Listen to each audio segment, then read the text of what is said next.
we see somewhat of a profile, the forehead, the nose, and the upper lip.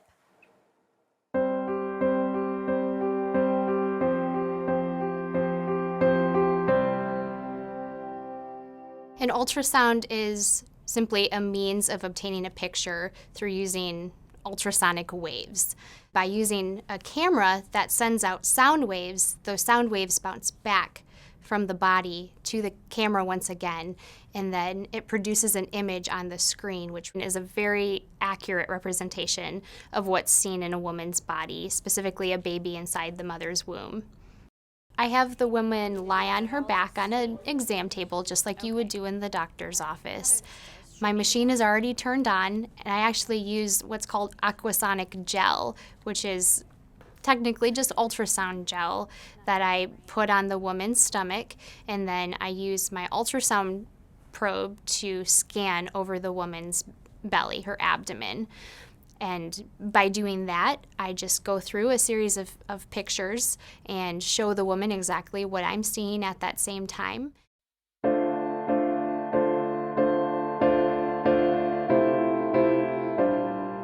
I do an ultrasound first to confirm that it's a viable pregnancy, meaning it's a living pregnancy, and hopefully it will grow into a healthy, fully formed baby. The other is to make sure that the baby is within the uterus where it should be, so an intrauterine pregnancy, which is very important because sometimes pregnancies can develop outside of the uterus. Now, those are medical reasons to do an ultrasound, a very limited ultrasound that is. Another reason I perform an ultrasound is for the mom, her health, and not just her physical health, but also her emotional, spiritual health. I feel that ultrasound helps her in that way. It helps her to connect to her baby.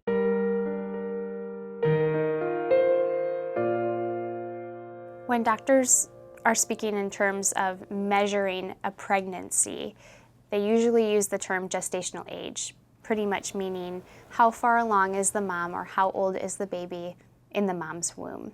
And by gestation, we mean the length of time the baby's inside the mom before it's born. Now, a gestational period for a human is 9 months, and those 9 months are divided into what we call trimesters. The first trimester is from conception to 12 weeks. The second trimester includes weeks 13 through 27, and then the third trimester are weeks 28 to full term, or when the baby's born. Well, in the first trimester of pregnancy, specifically in the very early weeks, 6, 7, or 8 weeks, we're immediately seeing the gestational sac, which is the area where the baby grows. It's filled with amniotic fluid, and so it looks black on ultrasound. Inside of that gestational sac is a little yolk sac. It's called a yolk sac. It provides nutrition to the baby, and it's just a small circular structure. It's a normal part of pregnancy. In addition to that, we also see what we call a fetal pole, which is the embryo or the baby. The first trimester, when I'm doing a scan at that stage, we could see a variety of different things. As early as 6 weeks along, we might just see a head, a bottom, and a heart rate. But in the later part of the first trimester, already the baby can move very freely inside the mom's womb. It can move arms and legs and head and can completely change positions when I'm scanning, which makes it hard for me, but it's very good to see. It means we most likely have a healthy baby. In the second trimester, we see a lot more fetal anatomy. We can see baby's heart real well. We can see the stomach. We can see the rib cage. We can see the head and actually matter of the brain. We can see facial features plain as day. We can see eyes opening and closing, mouth opening and closing. We can actually even see ears on the side of baby's head. In the third trimester, we can count the toes, count the fingers very easily.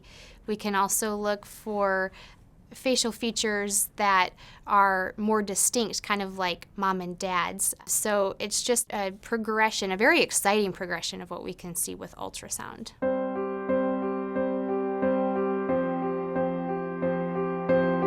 The baby has a gender from conception, so that's undeniable.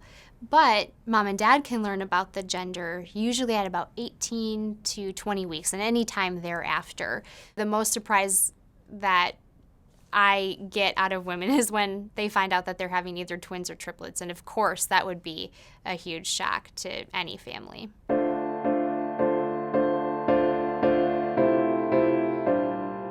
Sometimes when I do an ultrasound, unfortunately, not all of the women react positively to, first of all, the fact that they're pregnant, and second of all, what they're seeing on the screen.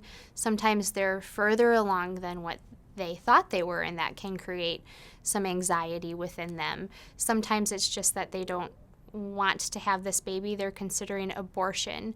And so my job is kind of hard sometimes too, because it's not only involving women in a happy time in their lives, but sometimes I'm doing the ultrasound and that woman is in distress. She's experiencing anxiety and stress over her pregnancy, and so she'll react with tears not of joy but of sadness and worry and confusion.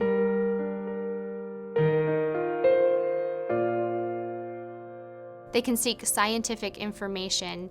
It doesn't have to be skewed by any kind of religious body at all.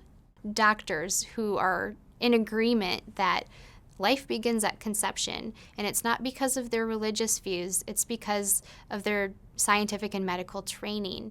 Already at 5 weeks and 4 days, which is really the earliest point in pregnancy where we can even see a baby on ultrasound, we can see a heartbeat.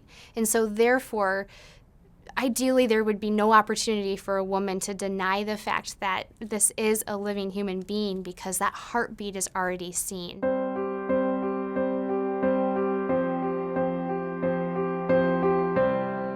I would say the best aspect of ultrasound technology is the fact that it's accurate, it's reliable, it's scientific fact. What you're seeing on the screen is a true representation of what's actually going on.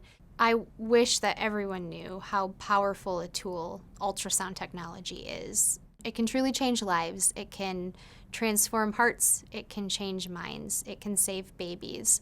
It's not a tool of deception. It's simply a medical tool that is used to educate and show whoever's watching the ultrasound exactly what's going on. And not only that, but it's a very accurate, reliable tool. And I would encourage anyone who's pregnant to get an ultrasound, to find out how far along they are, and to use that as a time to learn exactly about the process of pregnancy and prenatal development.